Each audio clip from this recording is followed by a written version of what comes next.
সমাজের ভিতরে মানুষগুলা এমন গাহা হয়ে গেছিল, মানুষগুলা এমন পাপাচারী হয়ে গেছিল, মানুষগুলা শুধু পাপই করত। এই পাপগুলাকে তারা ভালো কাজ মনে করে করেছে। তার জ্বলন্ত প্রমাণ হলো তাহিয়া কলবে তার জীবন্ত একটা মেয়ে উম্মে জামিলাকে জীবন্ত কবর দিয়ে সেই যুগে নিষ্ঠুরতার সব সেইতে বড় দাম প্রান্তে পৌঁছে গেল। নাউযুবিল্লাহ বলেন। মুসলমান ভাইয়েরা আমার, সেই যুগে আমার একটা বড় কথা ছিল, নিজের জন্মানো সন্তান মেয়ে সন্তান হলেই মনে করতো যে আমার সমাজে মুখ দেখানোর কোনো সুযোগ নাই। এমন জাহেলিয়াতের যুগ ছিল, তার ভালো আর মন্দ বোঝার মতো এনার্জি যাদের ছিল না। এমন মানুষগুলা তাদের নিজের জীবন্ত মেয়েকে জীবন্ত কবরস্থ করে ওই মেয়েকে কবরস্থ করে আসতো, একটু হৃদয়ে দয়া ছিল না। নাউযুবিল্লাহ। الحمد لله نحمده ونستعينه ونستغفره ونؤمن به ونتوكل عليه ونعوذ بالله من شرور أنفسنا ومن سيئات أعمالنا، من يهده الله فلا مضل له ومن يضلله فلا هادي له، ونشهد أن لا إله إلا الله وحده لا شريك له، ونشهد أن سيدنا وسندنا وطبيبنا وطبيب قلوبنا وأولانا ومولانا محمدا عبده ورسوله، فقد قال الله تبارك وتعالى في كلامه المجيد، সকলেই জবান খুলে মহব্বতে নেকি উদ্দেশ্যে পড়ি। বিসমিল্লাহির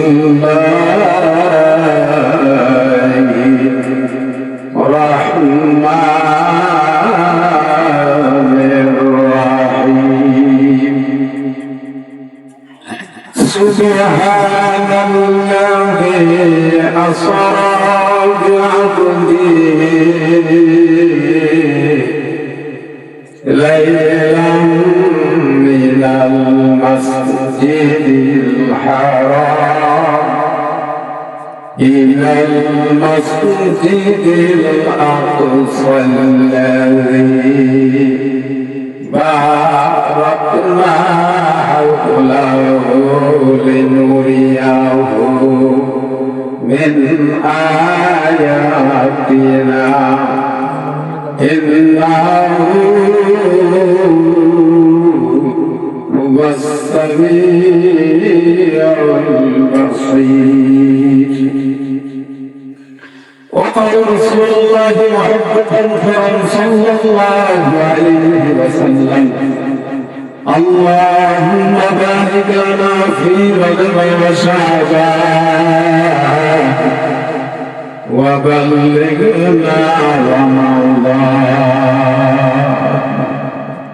أو كما قال عليه الصلاة والسلام: إن الله وملائكته يصلون على النبي يا أيها الذين آمنوا صلوا عليه وسلموا تسليما.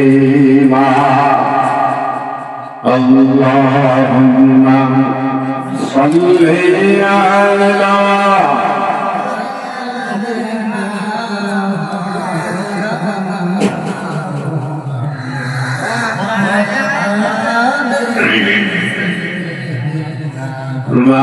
مولانا محمد কাফের ছিল শত শত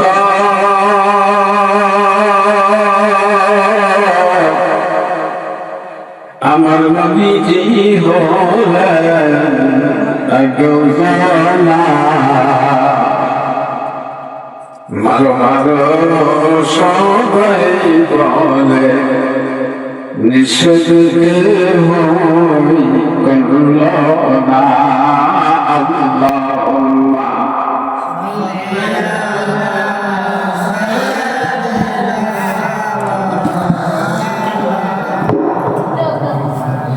وعلى آل سيدنا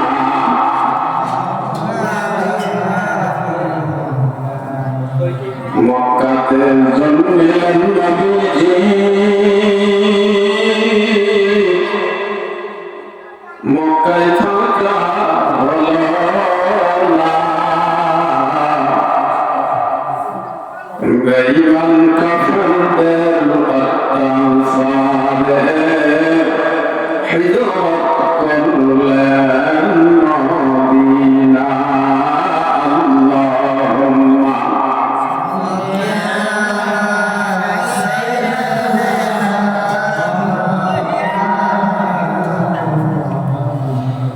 وعلى آل سيدنا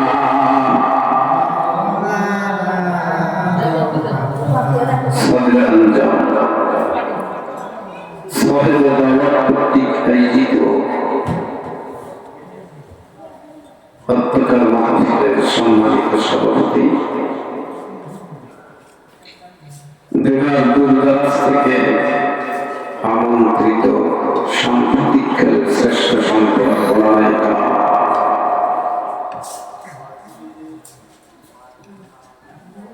সামনে উপস্থিত মুরব্বিয়ানে আযম, পর্দার আড়াল অন্তরে মা বোনেরা, যুবক ভাইরা, কাছেরা, মহান স্রষ্টার দরবারে আলিশান দরবারে শুকরিয়া জ্ঞাপন করতে যাচ্ছি যে আল্লাহ অত্যন্ত দয়া করে, মায়া করে, মহব্বত করে, ভালোবেসে হায়াতটাকে দীর্ঘায়ু করে শারীরিক সুস্থতা দান করে, রহমতি বরকতি সামিয়ানার নিচে বসে অল্প সময়ের জন্য এই জায়গাটা আল্লাহ পাকের বসিত জান্নাতের টুকরার ভিতরে কোরআন এবং হাদিসের আলোকে অত্যন্ত জ্ঞান গর্ব কথাগুলো আপনারা শুনতেছিলেন। আমি গুনাহগার, যদিও আমি এই এলাকার জামাই, কিন্তু আমি কিন্তু অপরিচিত। কি বলেন? আপনাদের এই এলাকা না আসে, সুযোগ হয় না, হয়তো অনেকে চেনেও না। তো আসলে কোন কারণেই বা মানুষ এত কম সমাগত, নাকি প্রচারই হয় না? তো যাই হোক, আমি সেই কথাগুলোই বলতেছিলাম যে একটা জালসায় 20-50 জন মানুষ না হলে বড় বড় জায়গায় কথা বলে এসে এখানে এইভাবে কথা বলা যায় না। তো অ্যারেঞ্জমেন্টের ত্রুটির কারণেই এরকম হচ্ছে নাকি। 1 থেকে 150 মানুষ এখানে সারাদিনে খাইছে, এই মানুষগুলো তো কমপক্ষে হক আদায় করার জন্য আসা দরকার, নাকি করা বাড়িওয়ালা তো দাওয়াত ঠিকই দিছে। তবে আসলে মানুষ আইয়ামে জাহিলিয়াতের যুগের মতো অন্ধ হয়ে গেছে। কি কথা? নবী আলামিন মুহাম্মদ রাসূলুল্লাহ সাল্লাল্লাহু আলাইহি ওয়াসাল্লাম বলেছেন, এমন একটা বর্বর যুগে আমি আগমন করেছিলাম, যেই যুগের মানুষগুলা শুধুমাত্র চিন্তা তারা বেহায়া পড়া এবং কেমনে কি করে অন্যায় অশ্লীল করা যাবে ওই কাজগুলোই তারা পজিটিভ মনে করে করতো। তো আমাদের যদিও এইরকম হয়ে গেছে, কি কর আজকে যদি এইখানে মাহফিল না দিয়ে একটা গান হয়ে যেত, কি কর মানুষ এখানে আটতো কিয়ামতের কঠিন ময়দান যেদিন কায়েম হবে, খুব ভালো করে বুঝেন কথাগুলো। কিয়ামতের ময়দান যখন কায়েম হবে, মানুষগুলা দৌড়ে থাকবে। আদি আদম, আমাদের বাবা আদম নবী হাসরের ময়দানে উপস্থিত হবে। আল্লাহ নির্দেশ দিবে, আদম তোমার সন্তান ভাগ করে দাও। সুবহানাল্লাহ বলেন। কাকে নির্দেশ দিবে? আদম নবীকে। আদম নবী বলবে, আল্লাহ এই যে ভাগ করে দিব, এটার পার্সেন্টেজ কত? আল্লাহ বলবে যে 1000-এ 1 মানুষ জান্নাতের কাতারে দাও, 999 জন জাহান্নামের কাতারে দাও করে দাও। যেরকম নাউযুবিল্লাহ। আচ্ছা বলেন তো, যদি ওই কপাল করাদের মতো আমাদের কপালটা করে যায়, কি উপায় হবে? কি উপায় হবে? আজকে আসার আগে আমি যখন আমার বয়ানের ডায়েরিটা দেখতেছিলাম, হঠাৎ করে অন্ধকার কবরের একটা দৃশ্য মনে হয়। কবরটা এমন একটা জটিল জায়গা, যে কবরটা জাহান্নামের উপরে থাকবে। কারণ জাহান্নাম মানে কোথায়? কোথায়? মাটির নিচে। কতটুকু নিচে? জাহান্নাম মাটির 3 মাইল নিচে। এটা হলো বর্তমান যুগের বিজ্ঞানের থিওরি। কাদের থিওরি? বিজ্ঞানের থিওরি। কি জন্য? তাদেরকে যখন জাহান্নামের বর্ণনা দেওয়া হয়েছিল, তারা তখন অবিশ্বাস করেছিল। নবী আমাদের বলেছেন, জান্নাতকে বিশ্বাস করবে না, জাহান্নামকে বিশ্বাস করবে না, সেই ইমানদার থেকে খারিজ।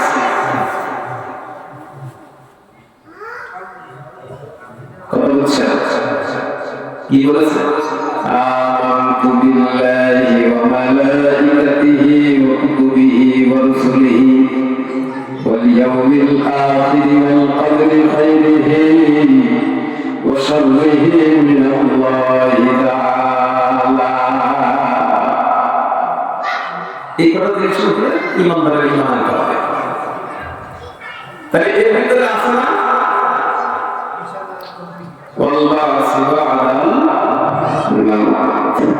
মুসলমান খুব ভালো করে বুঝবেন কথাগুলো। সংক্ষিপ্ত কিছু সময় কথা বলবো, কারণ বড় জায়গায় কথা বলে এসে এই সাইজের মাইকে কথা বলার মতো এনার্জি নাই। তারপর আমরা দোয়া করতে থাকেন, কিছু কথা যেন আল্লাহ মধ্যে বের করে দেয়। আমি আপনাদের সামনে যে আয়াতটা তেলাওয়াত করেছি, অত্যন্ত গুরুত্বপূর্ণ। এই মাসের তাৎপর্যের উপরে। এই মাসটার নাম কি জানেন? আরবি মাসের রজব মাস। নবী আরবি বলেছেন, আরবি রজব মাসের শাবান যখন দেখবা, তোমরা তখন এই দোয়াটা বলবে, যে হাদিসটা আমি আপনাদের সামনে তেলাওয়াত করেছি। আল্লাহুম্মা বারিক লানা ফি রজব ওয়া শাবান ওয়া বাল্লিগনা রমাদান। আল্লাহু আকবার বলেন।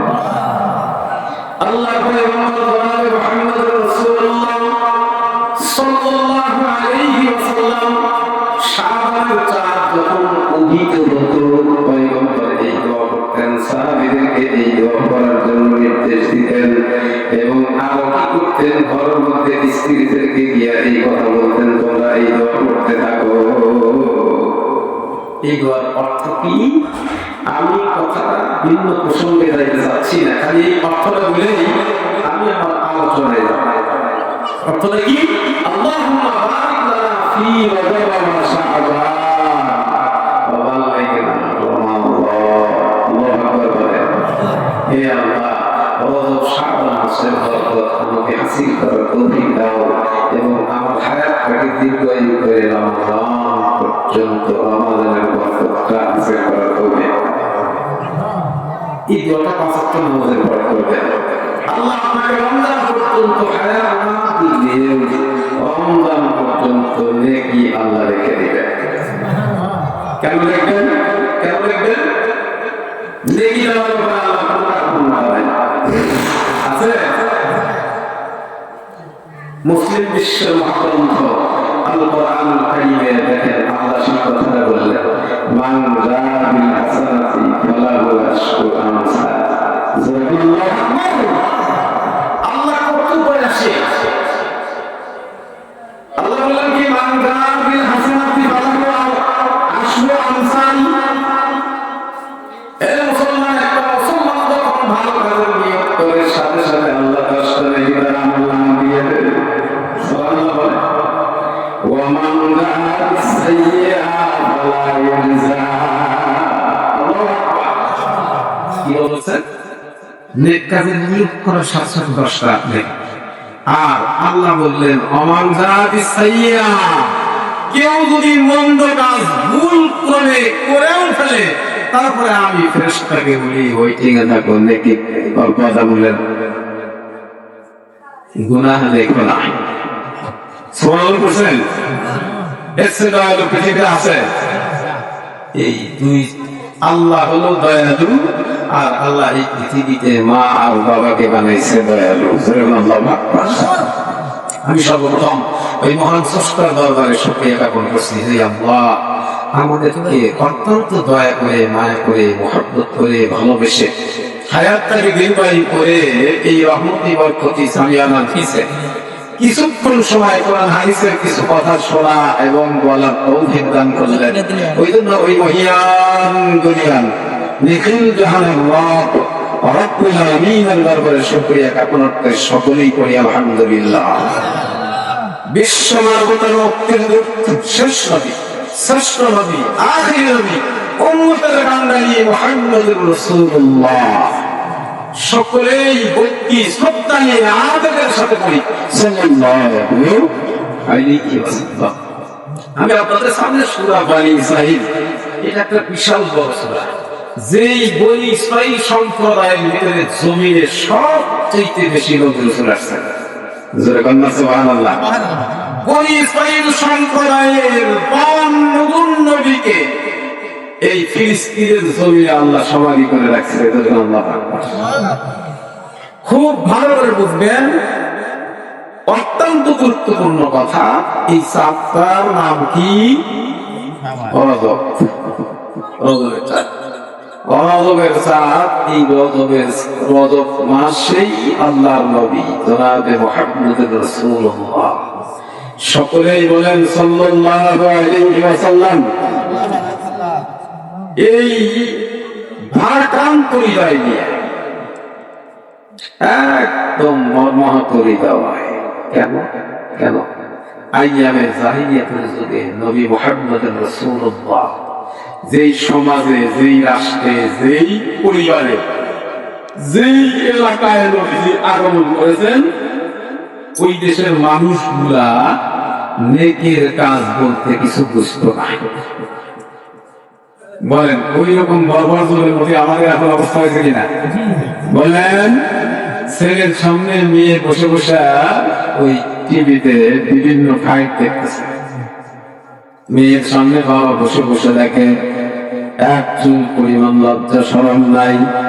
সেই তদানীন্তন কালে নবী আলাইহিস সালাতু ওয়াস সালাম যে সমাজের ভিতরে আগমন করলেন, ওই সমাজের ভিতরে মানুষগুলা এমন বেহায়া হয়ে গেছিল, মানুষগুলা এমন পাপাচারী হয়ে গেছিল, মানুষগুলা শুধু পাপই করত। এই পাপ গুলাকে তারা ভালো কাজ মনে করে করেছে। তার জ্বলন্ত প্রমাণ হলো দাহিয়া কলবে তার জীবন্ত একটা মেয়ে কুম্বে জামিলাকে জীবন্ত কবর দিয়ে সেই যুগে নিষ্ঠুরতার সব সেইতে বড় তার প্রান্তে পৌঁছে গেল। নাউযুবিল্লাহ বলেন। মুসলমান ভাইয়েরা আমার, সেই যুগে আমরা একটা বড় ছিল, নিজের জন্মান সন্তান মেয়ে সন্তান হলেই মনে করতো যে আমার সমাজে মুখ দেখার কোনো সুযোগ নাই। এমন জাহেলিয়াতের যুগ ছিল, তার ভালো আপন তো বোঝার মতো এনার্জি যাদের ছিল না। এমন মানুষগুলা তাদের নিজের জীবন্ত মেয়েকে জীবন্ত কবরস্থ করে ওই মেয়েকে কবরস্থ করে আসতো, একটু হৃদয়ে দয়া ছিল না। এমন একটা বর্বর যুগ, যেই যুগের ভিতরে শুধু মানুষ গুনার গুনাই করত। এমনকি পয়গম্বর মুহাম্মদ রাসূলুল্লাহ সাল্লাল্লাহু আলাইহি ওয়াসাল্লাম যেই ঘরে জন্ম নিয়েছিলেন, আমার পয়গম্বরের বাপ চাচা দিয়ে 11টা ভাই। কত ভাই জোরে কোন? 11টা ভাই। মুসলমান ভাইরা রে, 11টা ভাই। 11 ভাইয়ের মধ্যে পয়গম্বরের হাত ধরে সবে মাত্র 2 জন, পরিবারের 2 জন মানুষ মুসলমান হয়ে ইমানদার হয়েছে। বাকি 9 জন মুসলমান না হয়ে নবী পরিবারের মানুষগুলা গুনাহ করতে করতে জাহান্নামে চলে গেছে। বাজারের কোনো কায়দা হয় না। মনে মনে চিন্তা করবেন, বাজার ঘাস করায় নিয়ে আসছি, আর আমার কি চিন্তা নাকি? হ্যাঁ, দাদা হজ করছে, আমার তো চিন্তা করা লাগবে না। কিন্তু পয়গম্বর কি শিক্ষা দিয়েছেন? আল্লাহ রাব্বুল আলামিন এই জমিনে আগে আদম থেকে মুহাম্মদুর রাসূলুল্লাহ পর্যন্ত যত নবী রাসূল পৃথিবীতে আসছে, একজন নবী রাসূলের পরিবারকে বিধ্বস্ত করে দিয়ে আল্লাহ দেখায় দিয়েছেন, নবী পরিবারের মানুষ হলেই জান্নাতে যাওয়া যাবে না। নবী পরিবারের মানুষ হওয়ার পরে নবীওয়ালা কাজ করা লাগবে,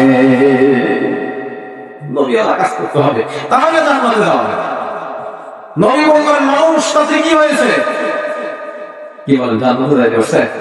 9 জন জাহান্নামে কাটায়। মুসলমান ভাইয়েরা, আমার পয়গম্বর যখন সেই যুগে এই মূর্খ সমাজে অন্ধকার জামানায় শুধুমাত্র পাপাচারীদের মাঝে অন্ধকারে আচ্ছন্ন হয়ে গেছিল, এমন একটা সমাজে পয়গম্বর আগমন করে আসলেন। আগমন করে 1 বছর নয়, 2 বছর নয়, 39 বছর 29 দিন আল্লাহর পয়গম্বর ওই সমাজের মধ্যে বসবাস করলেন। এমনকি পয়গম্বর 2টা কন্যা সন্তান নিজের আপন চাচাতো ভাইয়ের সাথে বিয়ে দিয়েছিল। সেই যুগে শরীয়তের কোন বিধান ছিল না। আল্লাহর পক্ষ থেকে শরীয়তের বিধান আসার আগ পর্যন্ত এই সিস্টেম জায়েজ ছিল। হযরতে রুকাইয়া আর হলো উম্মে কুলসুম, এই 2 জনকে পয়গম্বর তার আপন চাচাতো ভাইয়ের সাথে 2 ভাইয়ের সাথে বিয়ে দিয়েছিল। সুবহানাল্লাহ। এটা হলো ওই শরীয়তে জায়েজ ছিল। পয়গম্বরের উপরে কোরআন নাযিল হওয়ার পরে কি ঘটনা ঘটে গেল খেয়াল করে খুব ভালো করে বুঝবেন যে পরিবার কেমন সাজাতে হবে, আত্মীয় স্বজন কেমন বানাইতে হবে, কোন মানুষের সাথে সমস্যা করবেন, কার সাথে সমস্যা করলে দুনিয়ার মধ্যে আখিরাতের শান্তি পাওয়া যাবে। কি বলেন, এইগুলো জানা দরকার না? নাকি বিসমিল্লাহ আসতে শুনবেন? বিসমিল্লাহ আসতে শুনবেন না তাফসীর শুনবেন? তাফসীর শুনতে হবে। কোরআন কি বলেছে তাই শুনতে হবে। কিন্তু কোরআন হলো মানুষের জীবন ব্যবস্থা। কোরআন কি কথা বলেন? এই কোরআন দিয়ে আপনার পরিবার চলবে, এই কোরআন দিয়ে আপনার সমাজ চলবে, এই কোরআন দিয়ে আপনার রাষ্ট্র চলবে।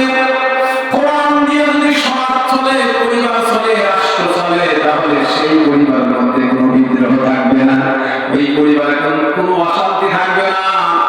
যেই সমাজ কোরআন দিয়ে চলবে, সমাজের ভিতরে কোনো রকমের বিভেদ থাকবে না। যেই কোরআন দিয়ে রাষ্ট্র চলবে, ওই রাষ্ট্রের ভিতরে মানুষ কোনোদিন অসভ্য থাকতে পারবে না। আল্লাহর আইন যদি চালু হয়ে যায়, সকল মানুষগুলা সোনালী যুগের মতো সোজা হয়ে যাবে। বলেন ঠিক কিনা? কোরআন দিয়ে রাষ্ট্র চলতে হবে, কোরআন দিয়ে সমাজ চলতে হবে, কোরআন দিয়ে পরিবার চালাতে হবে, তাহলে সেই পরিবার শৌখিন হবে, সেই সমাজ শৌখিন হবে, সেই রাষ্ট্র শৌখিন হবে। যেই রাষ্ট্র কিয়ামতের ময়দানে মুহাম্মদুর রাসূলুল্লাহ সুপারিশ করবে। আল্লাহু আকবার। পয়গম্বর যদি কোনো জন্য কোন পরিবারের জন্য সুপারিশ করে, সেই রাষ্ট্রের আর কিছু লাগবে? কি বলেন, লাগবে? লাগবে না। মুসলমান ভাইরা আমার, পয়গম্বর মুহাম্মদ রাসূলুল্লাহ যখন দিন দিন করে এভাবে চলমান ছিল, আল্লাহর পয়গম্বর মুহাম্মদ রাসূলুল্লাহ সাল্লাল্লাহু আলাইহি ওয়াসাল্লাম যখন সমাজের সমস্ত অশ্লীল কাজগুলো অপসারণ করে কোরআনের আইন বাস্তবায়ন করার জন্য সর্বোত্তম সংগ্রাম সাধন করতেছিল, এমন টাইমে নিজের আপনজন পর্যন্ত পয়গম্বরের দুশমন হয়ে গেল। নিজের আপন পরিবারের মানুষগুলো দুশমন হয়ে গেল। কেমন দুশমন হলো? কিতাব প্রমাণ করে নবীজির দুইজন চাচা ইসলাম গ্রহণ করে মুসলমান হয়ে পয়গম্বরের সাথে জান্নাতে গেল, আর বাকি 9 জনের ভিতরে আরো 2 জন পয়গম্বরের হীরাকাঙ্ক্ষী ছিল, কিন্তু কালেমা পড়তে পারেন নাই। কালেমা পড়তে পারে নাই। তার মধ্যে একজন আবু তালেব। একজনের নাম কি? একটু জোরে বলেন। সিদ্ধ সামনে কথা শোনা যাবে তো? কোনখানে খুব ভালোভাবে শোনেন। এই রমজান মাসের তাৎপর্য নিয়ে আমি কিছু কথা বলবো, এবং পয়গম্বরের সেই আইয়ামে জাহিলিয়াতের যুগ, সেই যুগের বর্বরতাকে নিয়ে আমি কিছু কথা আপনাদের সামনে উপস্থাপন করব ইনশাআল্লাহ। এই বর্বরতা প্রশ্ন করা, এই নাম বলেন।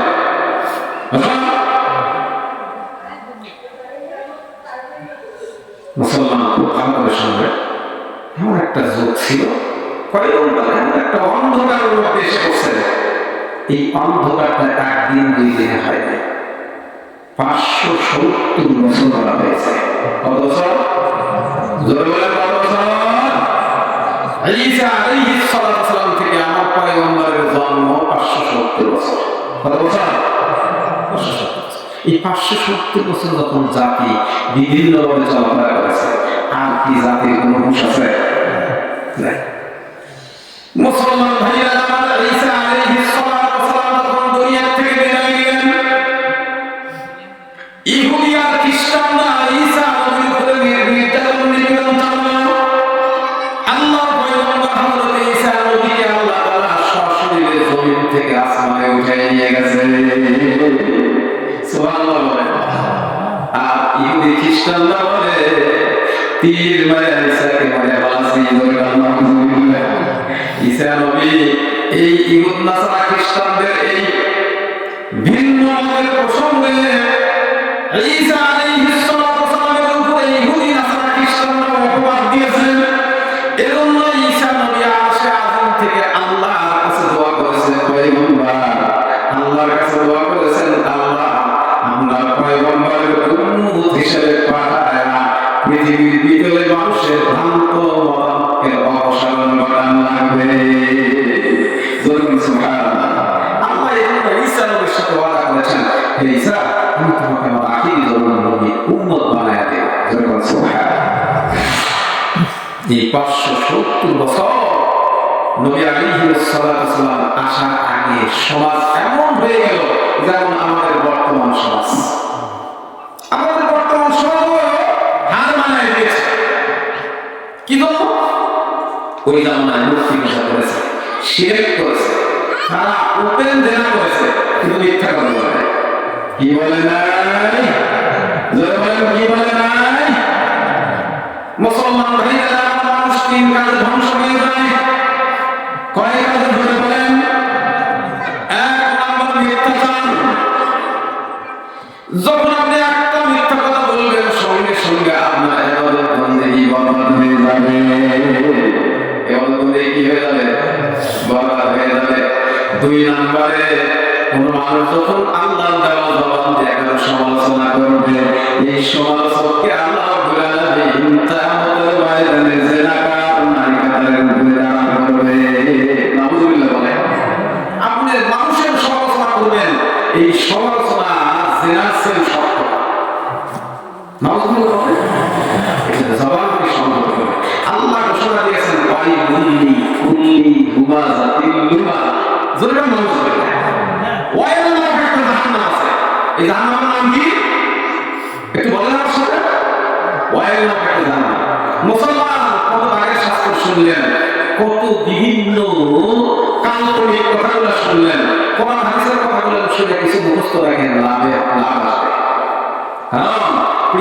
সব কাল্পনিক কথাগুলো কিয়ামতের ময়দানে মিথ্যায় পরিণত হয়ে যাবে।